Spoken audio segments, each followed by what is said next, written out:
restauración autoritaria, que hay una maquinaria clientelar a partir de programas sociales. ¿Qué responde a estas advertencias que pues le hace el es presidente? lo mismo, ¿no? Ellos dicen, hay autoritarismo. Sí, pero yo no declaré la guerra. Les voy a platicar cómo estuvo, porque a lo mejor ya se les olvidó, o algunos que nos están viendo no lo saben. Pero en los primeros días del gobierno de Calderón, después del fraude, ¿sí?, lo primero que hace, así hasta sorpresivo, quién sabe quién lo malaconseja, como se decía antes, y vuela a Uruapan para ir a Patzingán. En los primeros días, por ahí debe estar la foto, sí, y la fecha. Estaba entrando y llega con un saco que hasta le quedaba grande, militar, y una gorra militar, saco. Por eso algunos caricaturistas, bueno, eso no lo voy a decir, se lo dejo a ellos. Y llega ahí, baja el avión y me cuentan que el gobernador de Michoacán lo está esperando.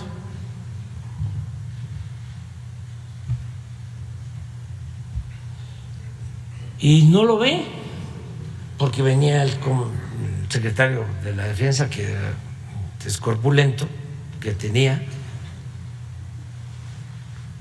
y además como todos venían de verde, no lo ve. Entonces estaba a punto de decirle, ¿y el presidente? ¿No?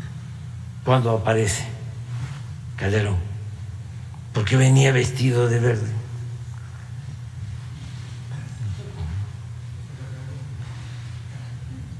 Sí, ahí está García Luna. Esa es la fecha, pero no sé si sea lo de la llegada a Europa. Sí, porque ahí está Lázaro, que está al lado de... Ponlo, ¿para qué recortas? No, ponlo completo, como es. Entonces me platican de que iban de Europa a la Tierra Caliente, a Patzingán, y le dice el gobernador, oye, ¿no te vas a quitar la chamarra porque hay mucho calor allá? Pues no se la quitó. De ahí llega y declara la guerra. Y a partir de ahí, enfrentamientos, desaparecidos, todo lo que todavía estamos enfrentando. Mañana vamos a dar información sobre la situación de seguridad en el país, que ya vamos revirtiendo, pero que por este error causó mucho. Y no solo este error, imagínense que por un lado se declara la guerra y por el otro se hace una negociación,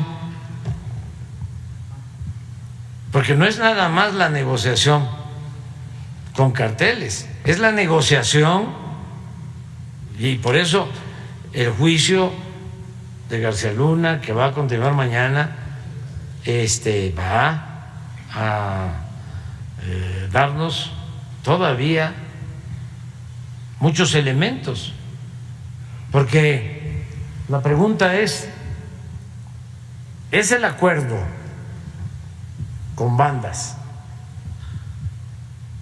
pero lo otro, y la entrada de armas en el operativo Rápido y Furioso, que están todos los documentos en Washington. No era García Luna, no era Calderón. ¿Cómo permitir que se introduzcan armas a México para hacer llegar esas armas a los grupos de la delincuencia organizada? Porque eran armas que supuestamente traían sensores y así iban a detectar, iban a poder aprender a los narcotraficantes. ¿Qué sucedió con esas armas? Las utilizaron para asesinar a personas, porque además, como estaban completamente infiltrados, al introducirse esas armas ya se sabía. Entonces, todo eso es lo que él debe de explicar, ¿sí?, en el próximo artículo. Presidente, y si me permite un segundo tema totalmente distinto. Desde hace algunas semanas es público el interés de la empresa Tesla de invertir en nuestro país. Inicialmente se habló de la opción de Nuevo León, posteriormente surgieron otras opciones como el Estado de México, Hidalgo, para aprovechar la infraestructura del AIFA. El canciller Ebrard habló hace unos días de que usted va a sostener una conversación con el directivo de Tesla y también de Twitter, Elon Musk, preguntarle cuál va a ser, digamos, la propuesta que usted le haría a esta empresa de invertir en nuestro país y finalmente dónde se instalaría esta planta, o bien, como decía el canciller, una especie de ecosistema comercial de esta empresa en varios estados del país. Sí, es una muy buena noticia. Nosotros agradecemos a esta empresa el que decida instalarse en nuestro país. México es de los países, si no el primer lugar, está entre los 3 países con más oportunidades para la inversión extranjera y para la creación de empresas. Está estudiado, analizado, y México tiene mucho potencial para que se siga desarrollando la industria en nuestro país. Y la industria moderna, la industria que tiene que ver con energías renovables, que tiene que ver con los carros eléctricos, con la creación de baterías, en fin, y hay mucha inversión, ya está llegando mucha inversión. Tenemos récord histórico en inversión extranjera que está llegando a México. Entonces, celebramos que se esté decidiendo México como lugar para que lleguen estas inversiones de la industria automotriz. Lo único que queremos hablar con los directivos de esta empresa es que queremos ordenar también el crecimiento. Un poco lo que hablábamos de las delegaciones de la Ciudad de México o del por qué la importancia del aeropuerto Felipe Ángeles hacia el norte de la ciudad o del Valle de México. Hay ya lugares en el país en donde no se tiene agua suficiente y tenemos que cuidar el agua para el consumo doméstico. Y uno de los estados que tiene problemas por falta de agua es Nuevo León. ¿Y por qué le falta el agua a Nuevo León? Bueno, porque ha crecido mucho, no solo su industria, en consecuencia ha crecido mucho la población, porque no es poner una planta y pueden decir, la planta consume muy poca agua o va a utilizar aguas que son tratadas.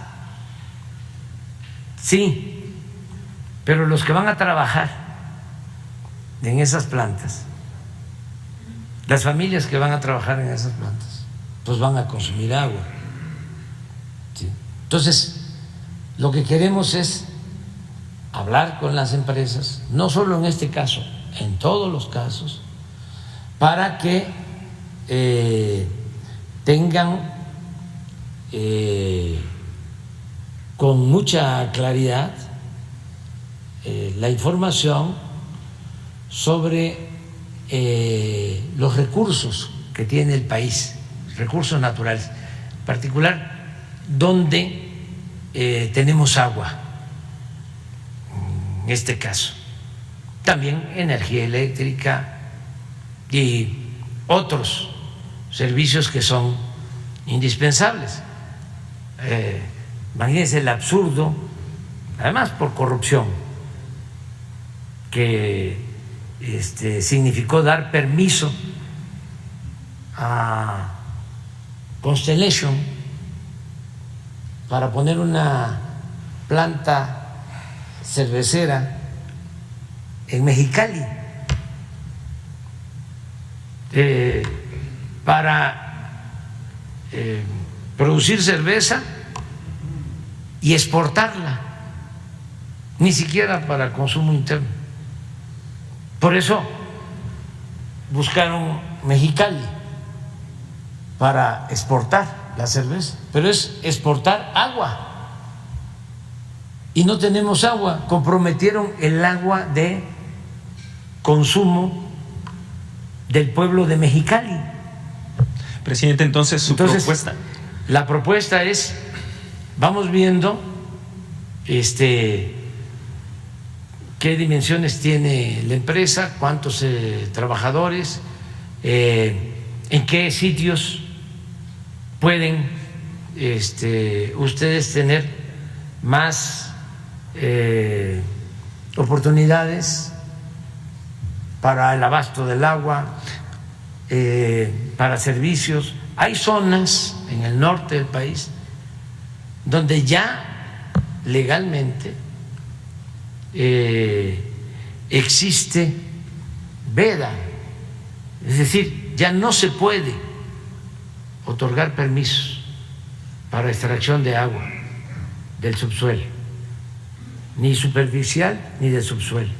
Entonces tenemos vigente, hay un mapa, a ver si te lo envía Germán Martínez de Conagua, en donde ya hay zonas rojas. Entonces, esto es por el bien de todos. Esa es la diferencia entre el humanismo mexicano y el neoporfirismo. Presidente, desde su punto de vista, entonces, ¿no tendría que instalarse esta planta en el estado de Nuevo León? Donde se tenga agua, donde se tengan los servicios. Nuevo León no. Ahora van a ver, Nuevo León no hay agua. Y lo pregunto porque el gobierno del estado insiste en que sí se va a instalar la planta en este punto. El gobernador está haciendo su trabajo muy bien, pero tiene que haber una planeación nacional y se tiene que tomar en cuenta primero la necesidad de la gente, el agua para la gente. En Nuevo León estamos resolviendo el problema del abasto de agua de la zona metropolitana de Monterrey con un acueducto de la presa El Cuchillo. Si nos va bien y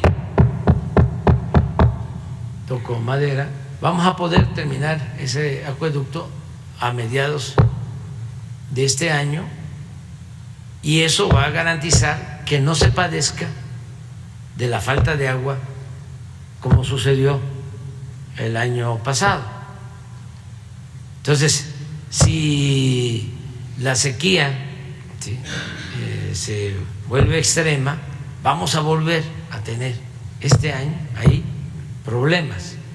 Entonces, por eso voy a ir dentro de 15 días a la supervisión del acueducto, porque eso nos resuelve el problema.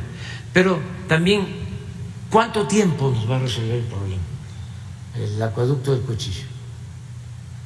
¿Cuánto tiempo? 5 años. Entonces tenemos que buscar opciones alternativas y no actuar de manera irresponsable, decir, a ver, sí hay condiciones muy favorables en Nuevo León, tienen mano de obra calificada, tienen técnicos, está muy cerca de la frontera, sí, pero ¿y la falta de agua? ¿Gusta usted la alternativa de las inmediaciones del AIFA para esta planta en particular? Podría ser una opción. Aquí está el gobernador de